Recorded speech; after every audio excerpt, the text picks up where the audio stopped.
Bokeror Beshem Hashem Naaseh Venatzliach, on est aujourd'hui lundi 30 du mois d'octobre et le 15 du mois de Marcheshvan. Nous avons un chiour qui a été donc commandé ce matin par Céline Benamou pour la bonne santé de Rachel Laure Bat Sultana et pour une excellente santé Bezrat Hashem de son bébé, enceinte de 7 mois. Hashem Vrechota B'chol Asharla. Merci à Kadosh Baruch Hu, que les examens sortent positifs, qu'Akol Yetov Velibracha Veleatzlacha Rabba B'chol Maseadea Bezrat Hashem, les résultats. Excellente santé pour elle et son bébé, Bezrat Hashem, Rachel Laure Bat Sultana, pour qui ce chiour est acheté et dédié en pensant avec sa permission à Kol Am Israël par rapport à ce que nous vivons aujourd'hui, des événements un peu spéciaux. On étudiera tout simplement le Ben Ishraï sur la paracha de la semaine pour ce chiour avec l'aide d'Hachem, pour lequel le verset nous dit comme ça. V'Hachem imtir al Sdom v'Amora. Donc pour ceux qui ne savent pas, nous sommes dans le paracha de Vaera. La fameuse paracha où à la fin ça finit avec la Hakeda de Yitzhak, avec beaucoup d'événements qui vont avoir lieu. On va se concentrer sur le sujet qu'on voudrait développer ensemble. Et là, en d'autres termes, au début de cette paracha, en tout cas, l'extermination de Sodome, Gomorrhe, Adma, Tzibon, Vichoulé, ces 5 villes pour lesquelles Abraham va supplier le Créateur du monde de les épargner. Pourquoi de les épargner ? Eh bien parce que Abraham est celui qui représente l'amour gratuit. Ça veut dire que Abraham est capable d'aimer celui qui ne mérite pas d'être aimé, celui qui n'a pas le mérite d'être celui pour qui on va prier, pour qui on va se tenir comme une barrière, malgré tout. Oufren, malgré ses prières, il va quand même imposer lui-même des conditions. Peut-être qu'il y a 50, 45, 30, 20, 10 tzadikim dans la ville. Qu'est-ce qu'on appelle les tzadikim ? Des gens qui vont pratiquer le judaïsme. On voit que c'est un dôme de fer, que celui qui étudie la Torah, Béhémet, protège sa ville. Oufren, bon iré Ben Ishraï, Zurstruto et Ganalunu, Vezrat Hashem, pour de bons résultats, un bon Erayon et de bonnes nouvelles. S'il y a une chose au monde que Akadosh Baruch Hu est plus que tout, pour lequel il est marqué Hashem sonné, Dieu déteste, c'est la zima, c'est la débauche. Les gens ne le savent peut-être pas, mais non seulement l'injustice est quelque chose que Dieu vomit, le manque de respect, la vulgarité, mais la débauche, de par elle-même, même si aujourd'hui on peut dire qu'on est vraiment dans l'actualité de Sodome et Gomorre, de ce qui se passe dans le monde, avec des barrières qui ont été complètement anéanties, des barrières de moralité, il faut savoir que Akadosh Baruch Hu déteste cela. Et la différence entre les péchés communs et la débauche, c'est que cette paracha de la semaine vient nous apprendre que quand il y a débauche, Dieu amène la mort sur cette débauche, toujours. Que ce soit la débauche du déluge, la débauche de Sodome et Gomorre, et toutes les débauches qu'on a vécues. Regardez bien dans la Torah, la raison pour laquelle, dans la Bible, il est marqué que Dieu nous donne la terre d'Eretz Israël et qu'il enlève les 7 peuplades à l'époque de Yoshua bin Nun, qui se trouvaient ici, c'est parce qu'ils étaient dans la débauche. Et donc, automatiquement, si Israël vit chas v'shalom dans une pseudo-débauche, automatiquement la terre nous vomit. C'est un état de fait, et c'est pour ça qu'il faut prendre conscience, aujourd'hui plus que jamais, que le manque de pudeur, quand un garçon juif touche une fille juive, je ne parle pas de mariage mixte, c'est un mishmor, je ne parle même pas de ça, on est parti trop loin, mais que ne serait-ce qu'un peu de manque de pudeur, un petit peu, je ne vais pas parler de dramatique, ou pire encore, quand les hommes et les femmes se mettent à danser ensemble dans les mariages et les bar mitzvot, au nom de la Torah, Samer Khatan Bekala, sachez que dans le ciel, ça noircit complètement la relation entre Israël et le Créateur du monde. Même si Dieu reste avec nous, le Shachanti betortumotam, je résiderai parmi votre impureté, mais le Créateur du monde souffre énormément de cela, comme le dit le Zohar Kadosh, c'est une image, Dieu se prend la tête, il dit pourquoi vous m'avez fait ça, pourquoi vous m'avez fait ça, vous êtes un peuple saint. Saint, ça veut dire en d'autres termes séparé de l'impureté, que ce soit dans la nourriture, la relation, le toucher, le regarder, l'entendre, soit la chanara, regarder des choses impudiques. Sodome et Gomorre ont outragé, issu d'un mariage mixte, je regarde quand même. Ça là.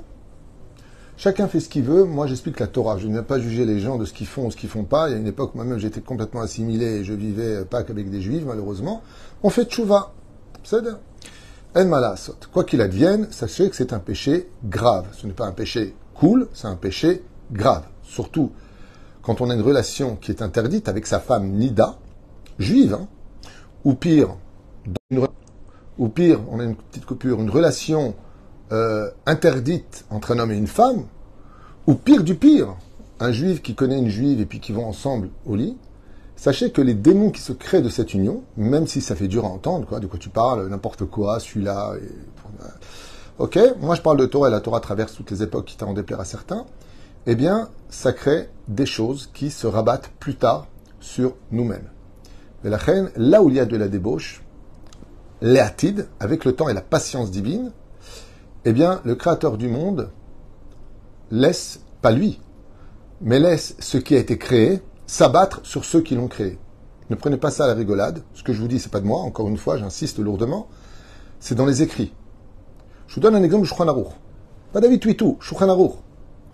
Shulchan Aruch, il dit une femme qui sort impudique. Non seulement elle sera punie parce qu'elle est impudique, parce qu'elle a entravé quelque chose de grave vis-à-vis du ciel, mais tous les yeux qui l'ont regardée, elle sera punie pour eux. Waouh, tu vas loin.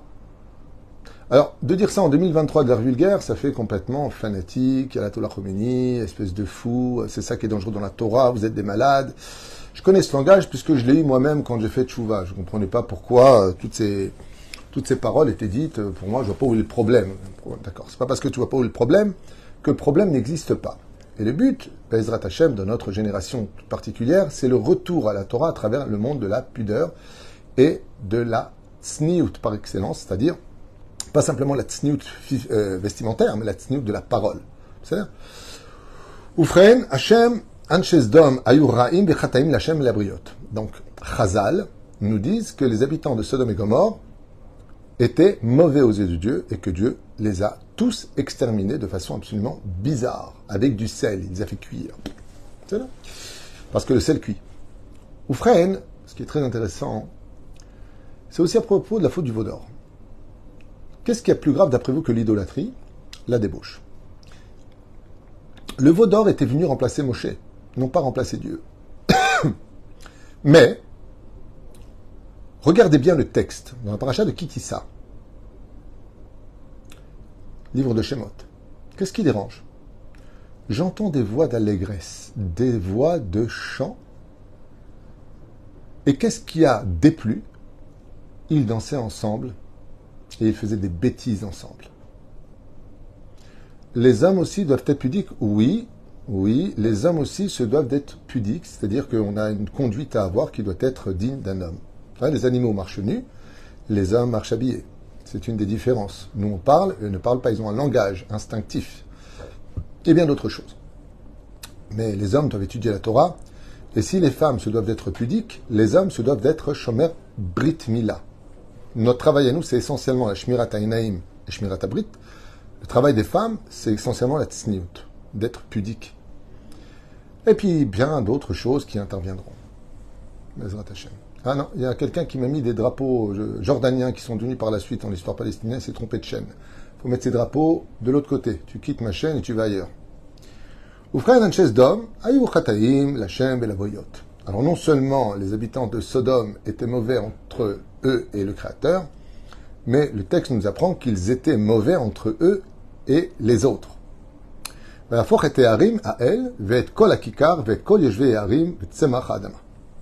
Dieu va tout détruire jusqu'à la racine de la moindre herbe qui se trouva sur place. Aujourd'hui, si vous voulez savoir où est Sodome et Gomorre, c'est la mer morte. C'est là. Vos chats aiment les shiurim.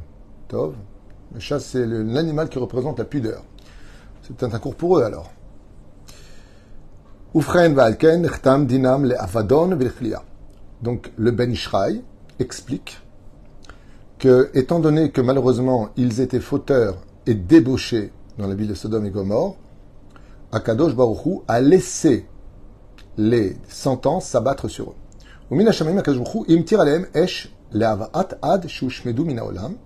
Il a laissé descendre un feu mélangé à l'eau, mélangé au sel, gofrite,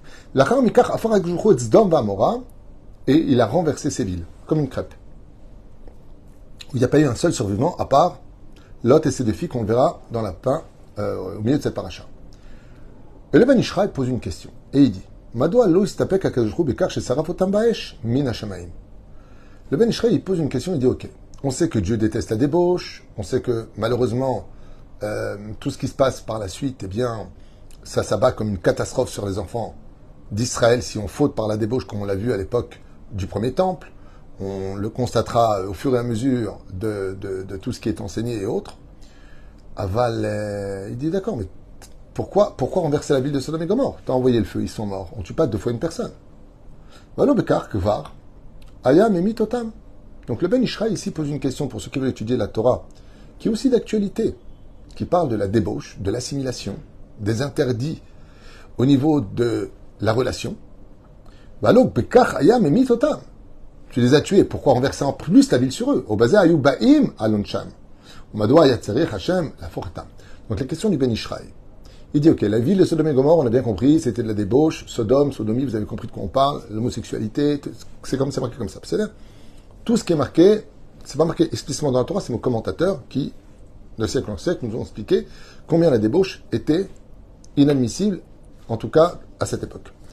Et à Kadosh Baruch Hu, non seulement il laisse le feu s'abattre sur eux, le sel, l'eau, ainsi de suite, gofrite, mais en plus de cela, hein, très bizarrement, il a besoin de retourner la ville. Ce qui dérange le Ben Ishraï, c'est pourquoi est-ce que Dieu il a besoin de retourner Sodome et Gomorre. Arrête, ils sont déjà morts. Zot Hachela. Et le Ben Ishraï explique comme ça, il dit, Veishivakar, Machal et Sulam, Shayulo, Kaasara Shlavim. Il dit, ça ressemble à une échelle qui avait 10 barreaux. Vea Sulam Mota, Venishan Alakir. Et l'échelle était posée sur le mur. Vaya Ashlava Elion, Vesulam, Midgal al-Haverav. Et le barreau du haut se vantait de façon imagée du barreau qui était tout en bas. Et le barreau qui était en haut, il a dit, voyez, le propriétaire de l'échelle, il m'a mis au-dessus de vous, c'est moi le chef.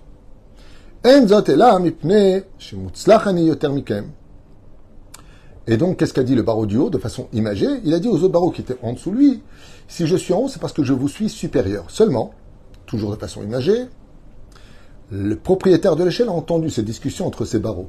Et qu'est-ce qu'il a fait? Il a pris l'échelle et il l'a retourné. Et ce qui s'est passé en une seule seconde, c'est que le barreau qui était en haut est devenu le premier barreau du bas, et celui qui était en bas est monté en haut. Ainsi donc, personne n'a pu s'enorgueillir. Lama. Car les habitants de Sodome étaient extrêmement riches. Et chacun s'enorgueillissait totalement de son pouvoir, de ses relations, de son argent. À un tel point que tout étranger qui rentrait dans la ville de Sodome et Gomorre était dégoûté de la conduite de ces personnes qui habitaient là-bas. Et Akadosh Baruch Hu, il a renversé la ville de Sodome et Gomorre à l'Artsam.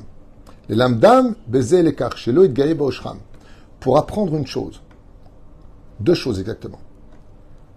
Faire très attention quand tout va bien dans la vie, de ne surtout pas tomber dans la débauche comme ça se passait à l'époque chez eux, puisque Sodome et Gomorre étaient comparés presque au jardin d'Éden, tellement la vie était belle, il y avait de la verdure, l'argent facile, tout était simple. Donc fais très attention quand ça va bien dans ta vie, d'être encore plus pieux que si ça va mal. Si ça va mal, tu as besoin de Dieu. Si ça va bien, tu n'as pas besoin de Dieu, parce que tu manques de rien. Donc la débauche est propice. Des fois, vous avez des gens qui... et je sais de quoi je parle dans ce domaine, puisque j'ai reçu pas mal de couples où, quand ça n'allait pas du tout financièrement, ils étaient très proches, la femme et l'homme, il n'y avait pas de tromperie, il n'y avait rien. Et d'un coup, leur mazal a monté très haut. L'homme est devenu très riche, il ne s'est pas suffi de sa femme, il est parti voir ailleurs, sauf il a divorcé, sauf il a tout perdu, aujourd'hui avec une non-juive. Résultat, des fois la richesse, elle peut t'emmener à tout perdre. Alors qu'elle aurait dû être un bonheur, en plus, comme une épice importante dans un plat. Mais ça va dépendre essentiellement de ce que tu vas faire de cela. Donc première chose que nous apprend le Ben Ishraï, fais attention, regarde à Sodome et Gomorre, ils avaient tout pour être heureux, et ils l'ont utilisé pour leur orgueil. La deuxième chose, de nous, l'écart, c'est Loïd Gaïe Be'oshram. Ne t'enorgueillis jamais du bonheur que Dieu te donne. Tout comme il a retourné l'échelle, n'oublie pas un détail. Dieu peut renverser une situation du jour au lendemain. Un petit peu comme on l'a vécu ici le 7 octobre. Du jour au lendemain, on a vécu un bouleversement historique. En un seul jour.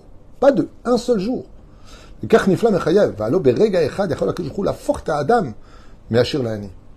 le Ben Ishraï dit, ce sera exactement comme ça le jour de la Géoula. Alors qu'on pensera qu'on est rentré dans un système sans retour, sans espoir, du jour au lendemain, il y aura une Géoula, Bezrat Hashem, tout comme un homme peut rendre un homme pauvre riche. La paracha de Sodome et Gomorre vient nous apprendre que tous ces gens qui se pensaient à la sécurité, dans le bien, dans le pouvoir, dans l'argent, dans le contrôle, ces villes ont disparu du jour au lendemain. En une seule nuit, il n'y avait plus rien. Akadosh Baruch Hu, en un seul instant, peut rendre de l'obscurité de la lumière, mais peut rendre aussi de la lumière de l'obscurité. À toi de rester dans la lumière pour ne pas rencontrer l'obscurité. C'est-à-dire, ne prends pas la gentillesse et la bonté d'Hachem pour de la faiblesse. Ou freine, comme le dit Rashi, à ce propos.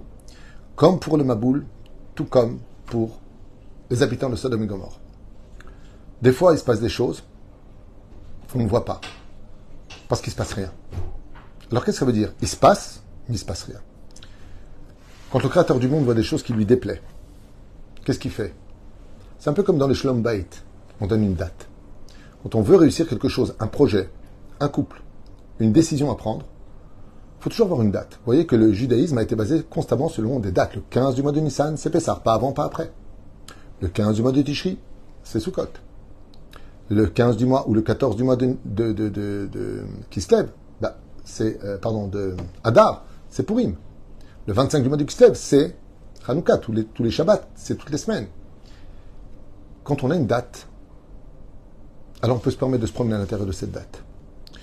Quand le Créateur du monde voit des gens qui quittent le chemin de la droiture, de l'humanisme, de la morale, de ce que la Torah nous a prescrit, il ne se met pas à tuer tout de suite. Il ne se met pas à punir tout de suite. Il n'intervient pas tout de suite. Le Créateur du monde met une date.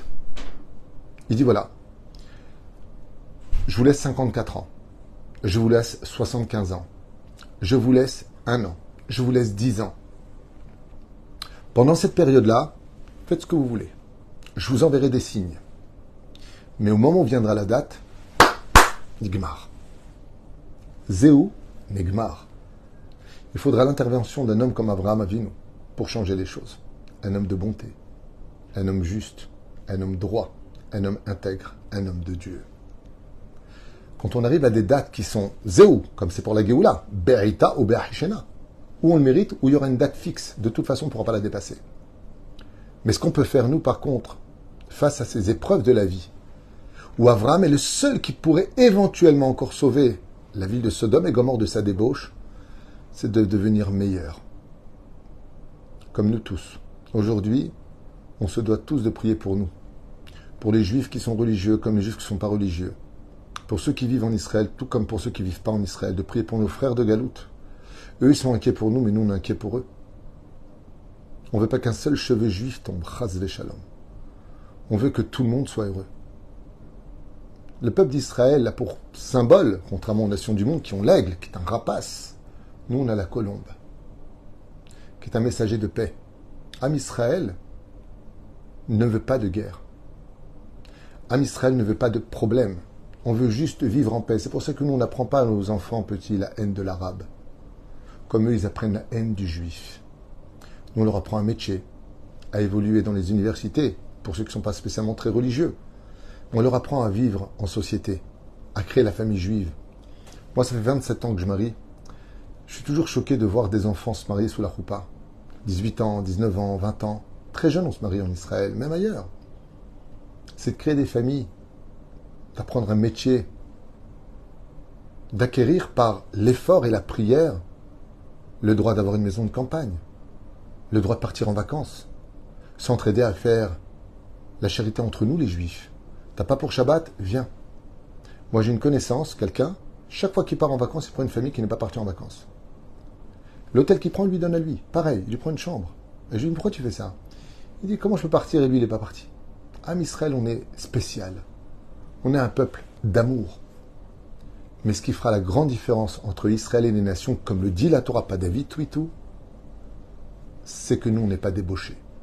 Am Israël doit remonter ce shlave d'arrêter de danser ensemble, d'arrêter de sortir impudique, d'être shomer negia, shomer nida, shomer shabbat, shomer brit mila. C'est impératif, parce que ça voudrait dire qu'on aurait fait un chesed, mais pas comme Abraham Avinu.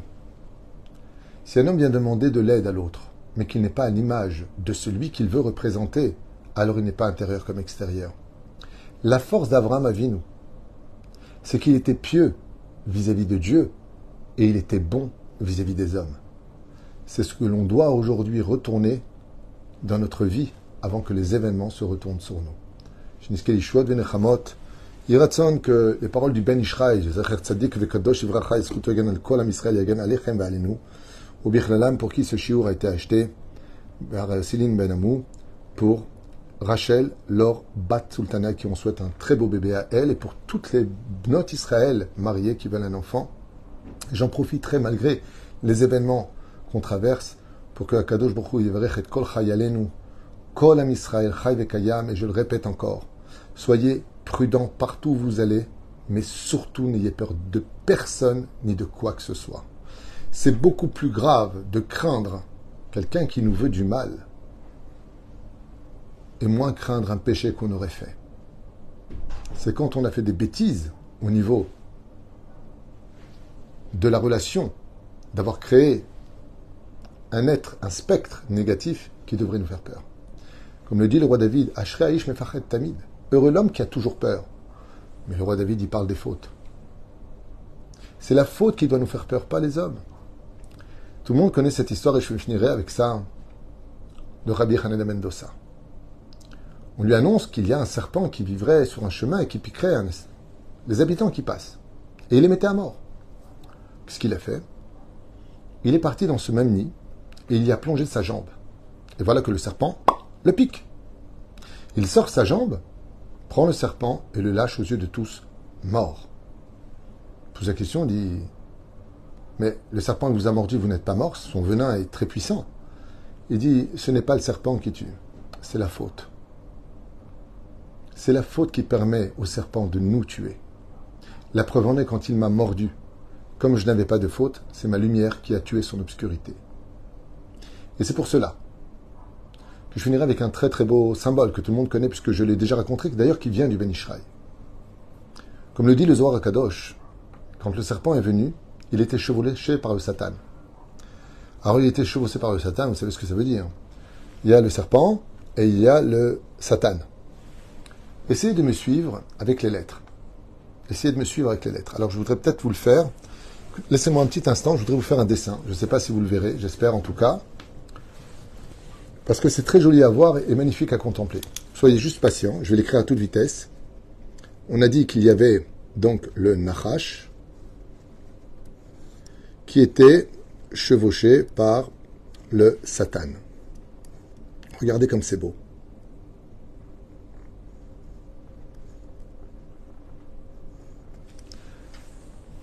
Si vous observez bien les lettres, donc je ne sais pas si vous allez les voir, j'espère en tout cas. Voilà, vous voyez peut-être ici, vous avez les lettres en hébreu Shin, Tet, Nun, Satan, et en dessous, vous avez Nun, Chet et Shin. Vous voyez? Je ne sais pas si vous voyez bien. Donc je m'efforce de vous le montrer comme ça. Qu'est-ce que vous avez à droite et à gauche? Shin, Nun, ça fait Shen, qui veut dire une dent. Qu'est-ce que vous avez ici maintenant, de ce côté-là? Shin, Nun, ça veut dire une dent. Qu'est-ce que vous avez au milieu? Chet, Tet, la faute. Vous voyez? C'est magnifique. C'est ce que dit le Ben Ishraï. Quand le Satan a chevauché le serpent, les lettres se sont coagulées l'une à l'autre. Et à droite et à gauche, on a vu une dent, une dent. Deux dents de chaque côté qui sortaient. Et au milieu, le venin, la faute. C'est ce que dit Rabbi Hanina ben Dosa. Il dit, ce n'est pas le serpent qui nous tue. C'est parce qu'on a fauté que la blessure de l'autre nous touche. Ainsi donc, moins on fautera, plus on fera tchouva, plus on deviendra meilleur entre les uns et les autres. On cessera de parler les uns des autres. On priera pour les uns et les autres. Parce que, comme je l'ai déjà dit sans honte, moi, personnellement, les habitants de Sodome et Gomorrhe, j'aurais jamais prié pour eux, qui crèvent. Ils ne méritaient pas de vivre. Quand on lit les commentaires de ce qu'ils faisaient, mais ça va pas, non, on veut pas d'eux. Quand on a un cancer, on le retire, on le répare pas. On le retire, il faut enlever le cancer. C'était des cancers, ces gens-là. Tels que la Torah nous prescrit leur méchanceté, comment ils coupaient les gens, c'est des gens cruaux. Ah, oui. Moi, j'aurais pas prié, mais Abraham, il a prié pour eux. Vous savez pourquoi? Pour nous apprendre que dans notre génération, pour toutes les générations, combien même il y a certaines personnes parmi nous qui ne mériteraient pas qu'on prie pour eux, malgré tout, il faut prier pour eux. Si Abraham l'a fait pour les habitants de Sodome et Gomorre, à plus forte raison, nous, entre juifs, combien même il y aurait parmi nous des PN, des personnes mauvaises, des personnes au cœur de pierre. Si Abraham, il a prié pour Sodome et Gomorre, nous, entre juifs, on ne peut pas prier pour qu'on s'arrange. Lève avot abanim, velev banim alavotam. Kol Tov et Leitraot.